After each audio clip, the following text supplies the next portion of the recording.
Yeah, welcome back, dear students. In the last class, you have learned about the types of immunity, and also you have learned about the antibodies, which are called as immunoglobulins. Now, today we are going to learn about the types of immune responses. Already I told that one, but anyhow, I am repeating this one again.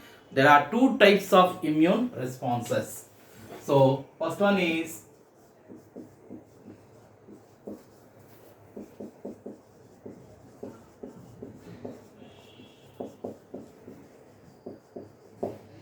types of immune responses. First one is humoral immunity.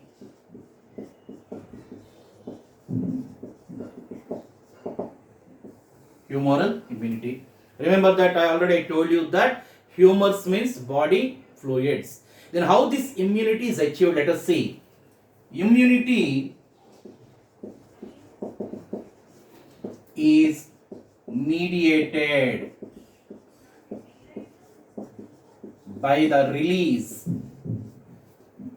of antibodies into body fluids like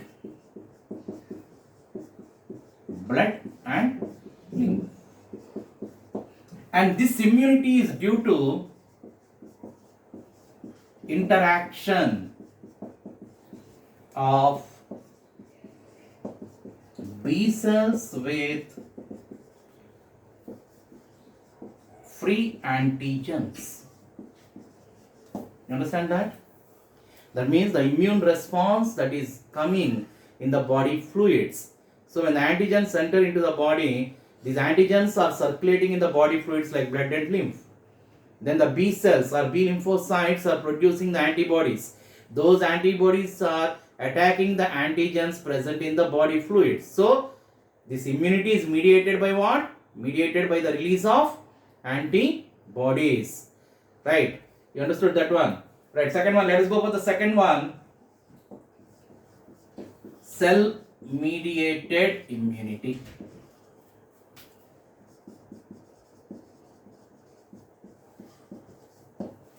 Right, cell mediated immunity.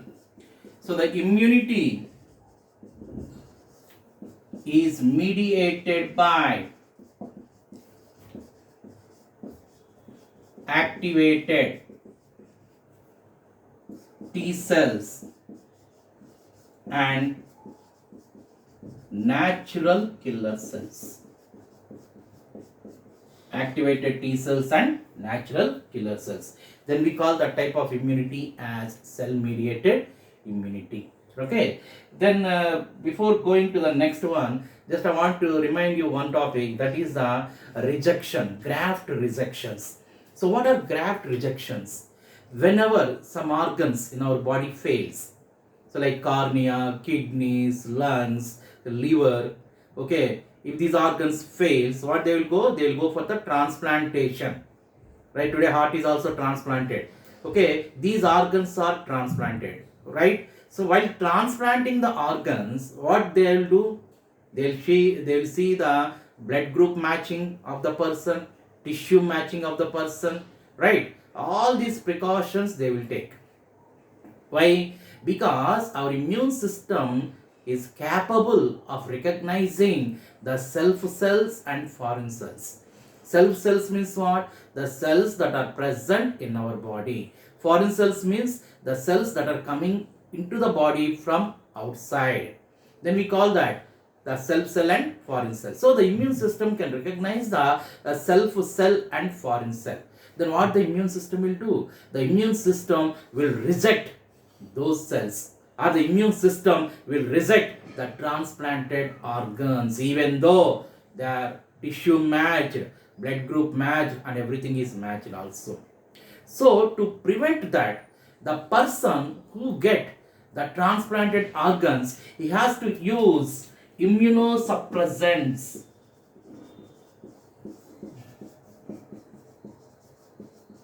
Remember that. He has to use immunosuppressants throughout his lifetime. Then which cells are involved in rejecting these grafts? Grafts are rejected by T T cells. Remember, this is very important point for the NEET. Graft rejections are due to T cells. Right? Graft rejections are due to T cells. That is a very important point for the NEET examination. Very important. Remember that one. So now let's go for the next one. Types of immunity. Right? We go for the next one. Types of acquired immunity.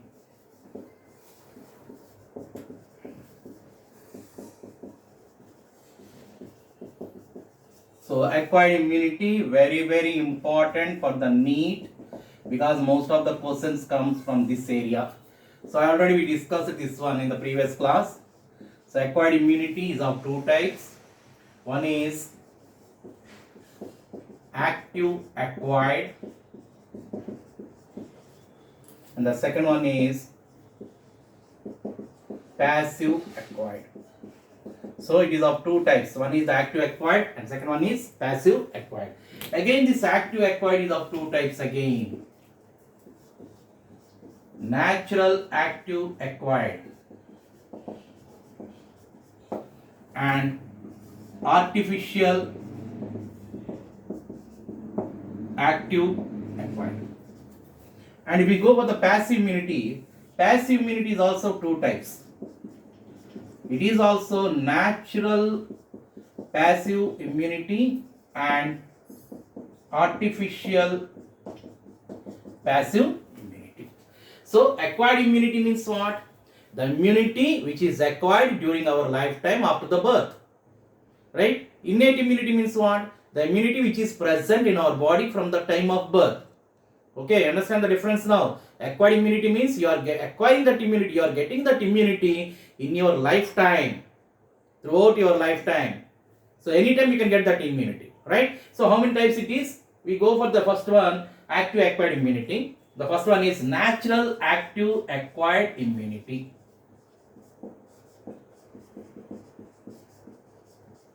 So it is also very important. So natural active acquired. Right. Let us see what is this one. The immunological resistance.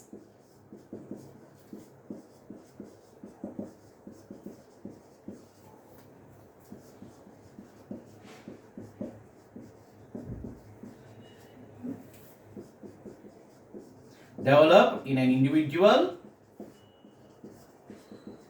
after recovering from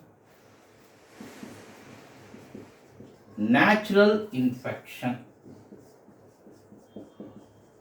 Okay, and antibodies are produced in that individual. Right? So you understood the statement? It is the immunological resistance, or it is the resistance developed in an individual after recovering from a disease which is caused by a natural pathogen. So after recovering from that disease, in that individual, we can see antibodies. That means antibodies are produced in that individual against that disease. Let us see the best example for that. So lifetime resistance developed in an individual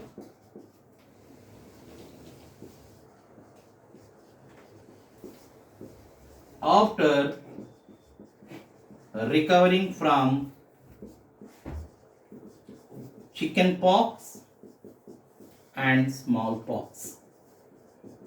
That means once that individual, if a person gets attacked with chicken pox or smallpox, then he will get lifetime resistance against these chicken pox and smallpox. That person will not get again, or the person will not get the chicken pox and smallpox for the second time in his lifetime. Why? Because already when he recovered from these diseases for the first time, the antibodies are produced against the chicken pox and smallpox. So this one is called as natural active acquired immunity. Now we will go for the second one.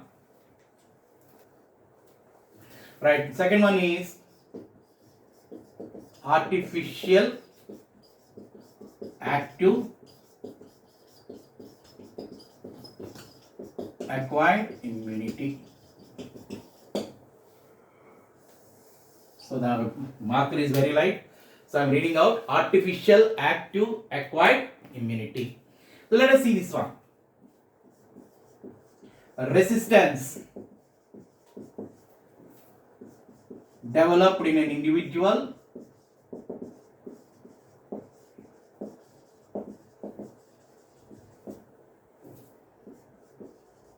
due to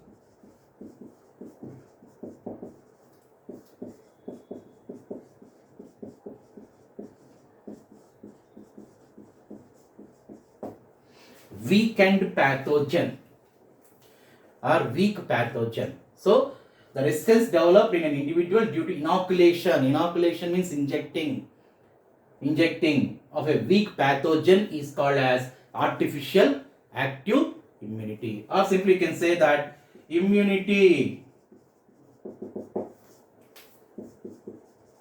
developed in a person due to vaccination. You understand now? Immunity developed in a person due to vaccination is called as artificial active acquired immunity. So let us see the example for this one. Right? Injecting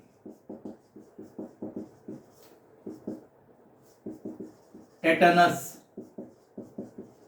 toxoid vaccine to develop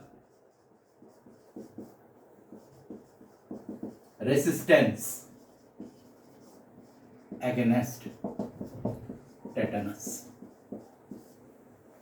Okay, so tetanus toxoid vaccine is given to a person who is suspected for the tetanus. So this is the best example. Or we can go for the polio vaccine also. Polio vaccine is given to prevent the polio, like that. So this is about the artificial active acquired immunity. Now let us go for the next one, passive immunity. Right, we go for the next one, passive. So it is also very important one, remember that. So what is passive immunity? Passive immunity means resistance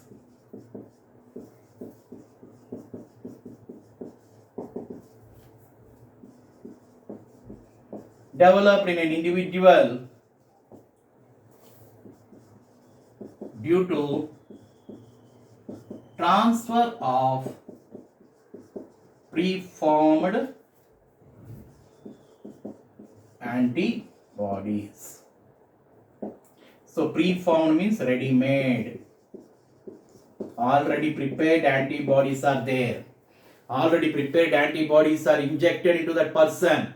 Then that person develop resistance against some diseases. So we call that type of resistance as passive immunity. We know that this passive immunity is also two types. Right, first one, natural passive immunity.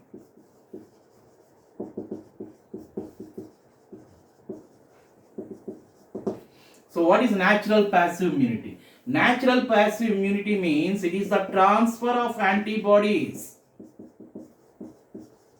Which antibodies ma? Preformed antibodies. Remember that. It is a transfer of preformed antibodies from mother to child. So very important statement, this one. Transfer of preformed antibodies from mother to child is called as natural passive immunity. Now we see these antibodies are transferred through placenta. That means in the fetal stages. In the fetal stages, the antibodies are transferred from mother to child through placenta or through colostrum. So what is colostrum? So very important. Colostrum is the first milk given to baby. Right? The first milk given to baby. The mother gives first milk to the baby. That milk is called as colostrum. Colostrum is yellow in color and it contains antibodies. Large number of antibodies are present in the colostrum. This is the question. What type of antibodies are present in the colostrum? The type of antibodies present in the colostrum are IgA type. And these IgA type of immunoglobulins or antibodies are the smallest antibodies. Remember that one. These antibodies can pass through placenta also. Right? So very important question this one. So already I mentioned that question in the previous class. That means the yellow colored fluid, which is called as colostrum, contains antibodies of which type, or contains immunoglobulins of which type? That is the IgA type. So this question was given in the NEET 2019. Remember that. These type of questions can be framed by changing the statements. Okay, we'll go for the next one. Artificial passive immunity. Right? Artificial passive immunity.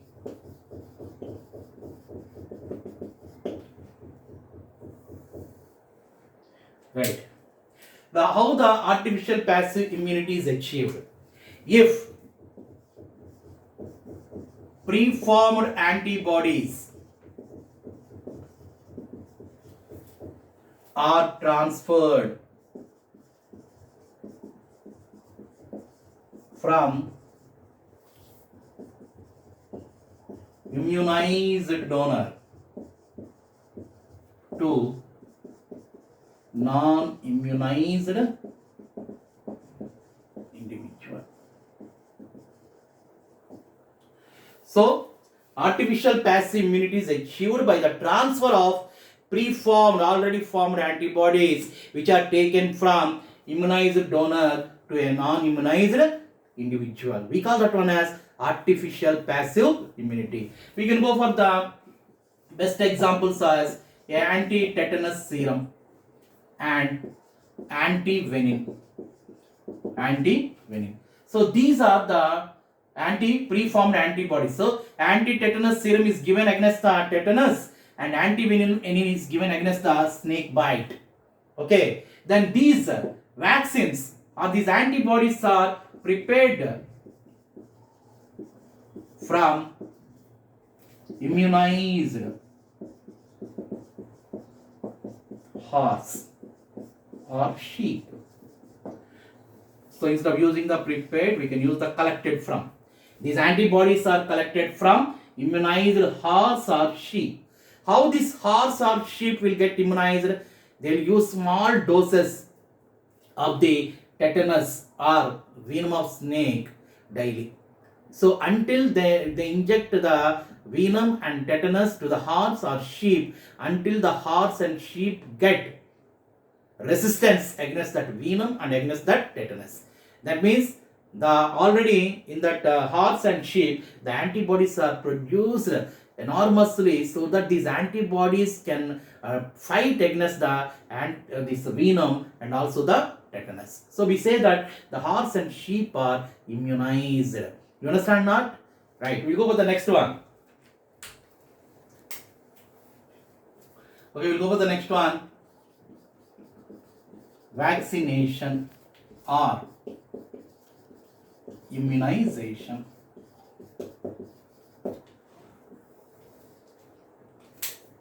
Right. So the principle of vaccination.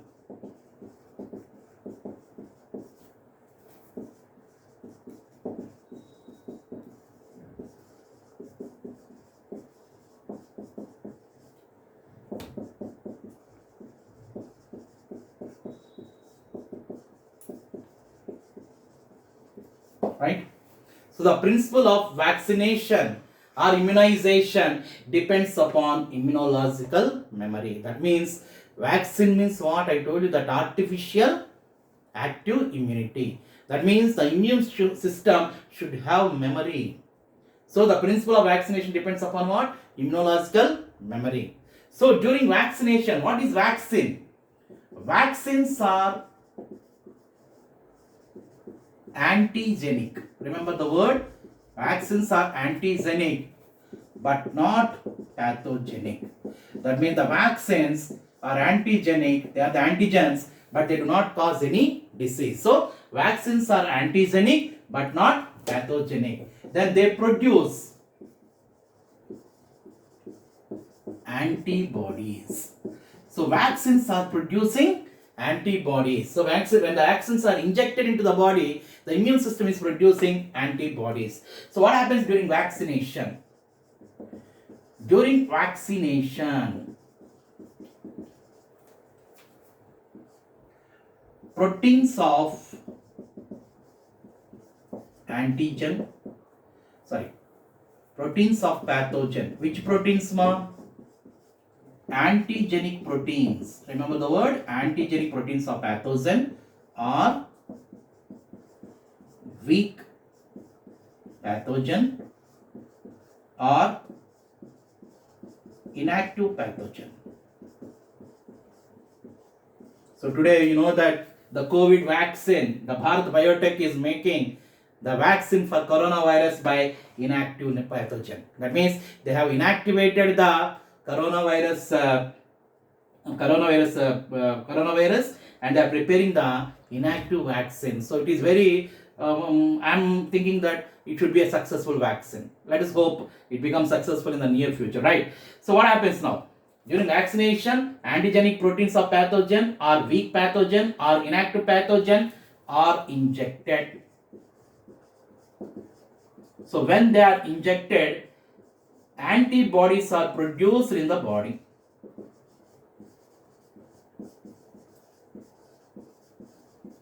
Right? Antibodies are produced against these pathogens. But in real infection, that means all these are antigens only, but they are in inactive stage, or some are weak and some are proteins only. But they cannot cause the disease. But they can stimulate the immune system so that the immune system can produce antibodies. But in real infection, when the real antigens enters into the body, these antibodies, already produced antibodies, neutralize the pathogens. We'll add that statement also. In real infection,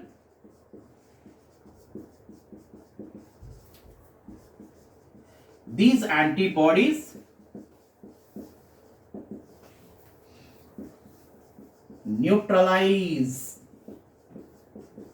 the pathogens. Neutralize the pathogens.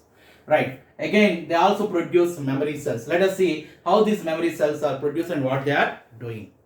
Okay. The vaccines generate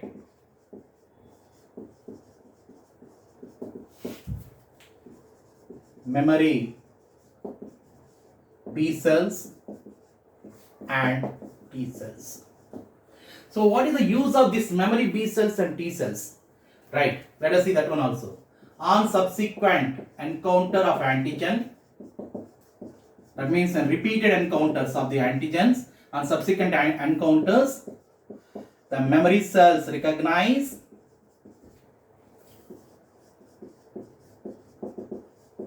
the invaders and neutralize them quickly by producing large number of antibodies. That means already produced antibodies multiply rapidly and neutralize the invaders. Right. But during quick immune responses,